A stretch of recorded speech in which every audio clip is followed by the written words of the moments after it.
This is Sneaker Gears. My name is Levi, and welcome to another episode of Performance Gears, where today we're talking about possibly the two best performance basketball shoes we're going to see in 2020. But they're the ones that either going to be hard to find or you're just not going to be able to get. So what are they?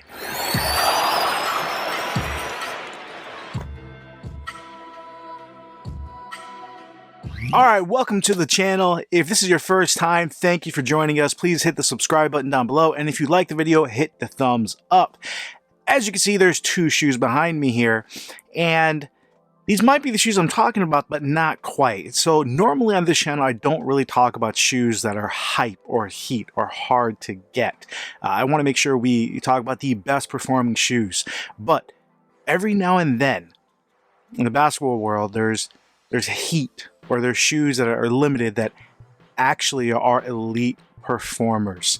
And both of these were maybe meant for style, or maybe meant as collabs or exclusives, but have really risen to the top of the heat in pure performance. And in no particular order, we're going to jump right into it. All right, starting off with right behind me here, the Dame 6 was my worst performer in 2016, and the reason for that was the cushion was, for me, an incredible compromise between having court feel and feeling quick, but still doing a great job absorbing impact, being lightweight, flexible. It was just a beautiful balance, and reminded me a lot of, say, like a Kobe 8 Lunar. High praise, but had clear traction that needed to be wiped a lot. Wasn't bad, but definitely annoying, and a lot of people definitely were slipping. Had materials that were cheap because it was a cheaper shoe. It was lightweight, but also not very durable. The containment was lacking, to say the least. Although I never rolled an ankle, it never really felt as secure. A lot of things people didn't like about it are absolutely true, but overall, it was really a lot of fun. So all that is fixed in this bad boy. Oh, this is the Pusha T collaboration that is essentially sold out in most places. This is one of the only Dame 6s, and I'll go through them. All of them look amazing. If you're looking to get a Dame 6 style-wise, I think they look just fire. From, you have that white, black, and red version, and that's partially clear. You have the Stone Cold Steve Austin version with the blue and the gold. That has some clear. A lot of the shoes have that clear portion on the bottom that really just ruins the traction. This is solid, y'all. This is one of the few versions. I think some of the black and white and yellow, it has a camo solid versions, but in my experience with Adidas, even the camo ones are not quite as sharp with the rubber compound they use.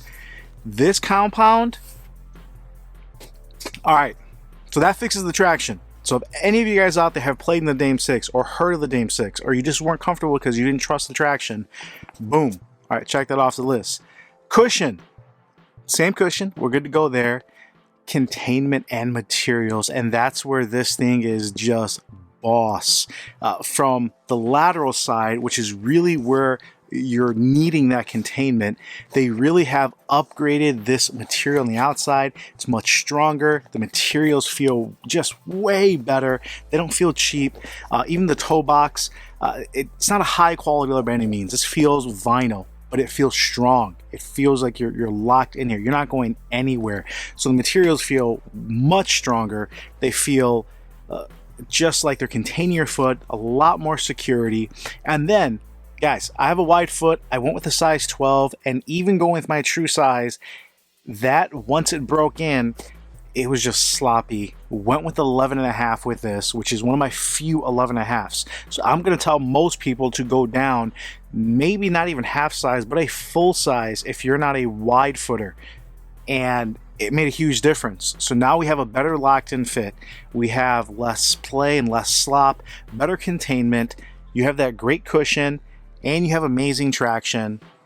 Low key, this is up there with some of the best shoes of the year. And unfortunately, if you're watching this video and you're thinking that's going to make it to one of the best shoes of 2020, It is, but I can't recommend shoes that you guys can't really get. This is something that for the most part is sold out. I think in the resale market, it is going for a little bit higher than what it was sold for.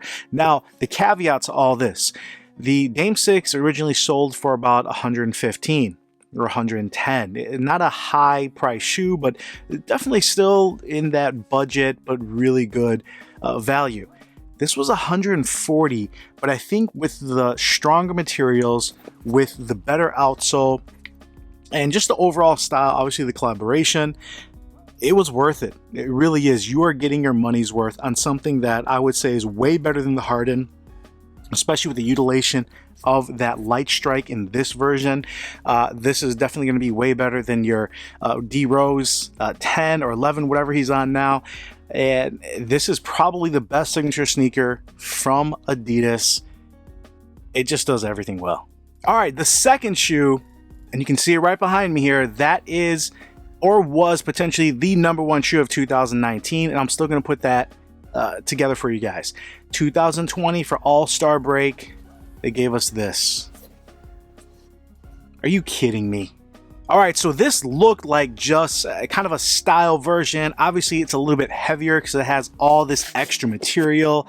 The zippers on both sides is, obviously, that's gimmicky, right? I mean, it looks cool. That quilted stitching just is, again, really flosses a high quality design. And I'll get some close-ups here. It has like a cross stitch going all the way up, just beautifully executed in every way. That was probably more for off court, but this is probably one of, if not the best performance Jordan ever made.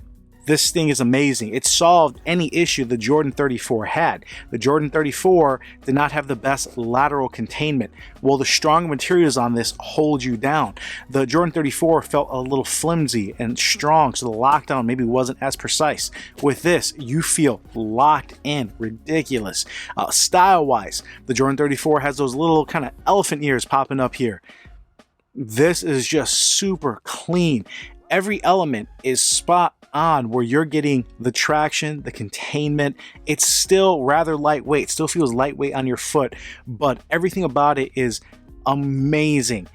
And I don't think it was meant for that. I really think this was a lifestyle version. But if you looked at Zion when he played in these, he actually had a white cement version, and this had that additional containment. Now, if we had an NBA season that was going out regular, I really think he was going to start wearing this style or this design more in different colorways, just because as a bigger guy or someone who produces more force, the containment this offers is a huge leap over the regular Jordan 34.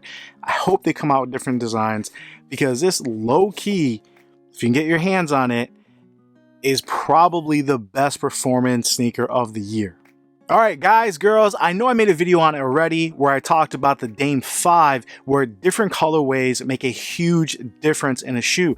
Different sizes, where they're going up half a size or down half a size. And I'm going to be honest with you guys, I did a 13 in the Blue Void back there. I did a 12 when I was trying to try on some of the other colorways. The blackout colorway didn't quite fit. I did a 12 on this, and because the materials were a little bit more stretchy, it worked. Now, I had to take about 2-3 hours extra of break-in time, where I really didn't need any on the Void, for this area of my toe box to really break in. And I can tell you, if you have a wide toe box, maybe that won't work. For me, because I have a wide midfoot, it's okay. It works. But those half sizes, those different colorways, changes the entire aspect of performance of a shoe. So if you liked a part of a shoe, you ordered it, you had a PG4, got a LeBron 17, whatever you guys want to talk about. If there's a different colorway that seems to have a different material or a different outsole combination, the rubber, or you felt it was a little bit large, a little bit short, and you can go up or down half a size, that really can change the whole dynamic of a shoe. And both of these, the Dame 6 in this colorway and the Jordan 34 in this, are just unbelievable performers and really took what they came from to the next level.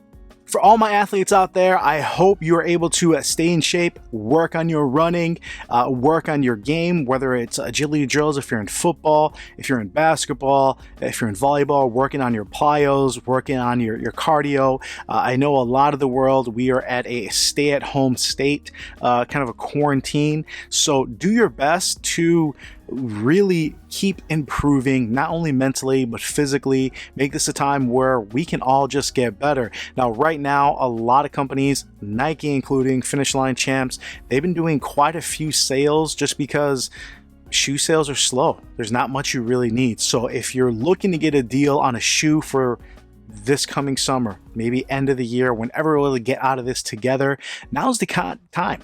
Use your money, maybe get a really good deal on something, sell some of the shoes you really don't need, and enjoy it.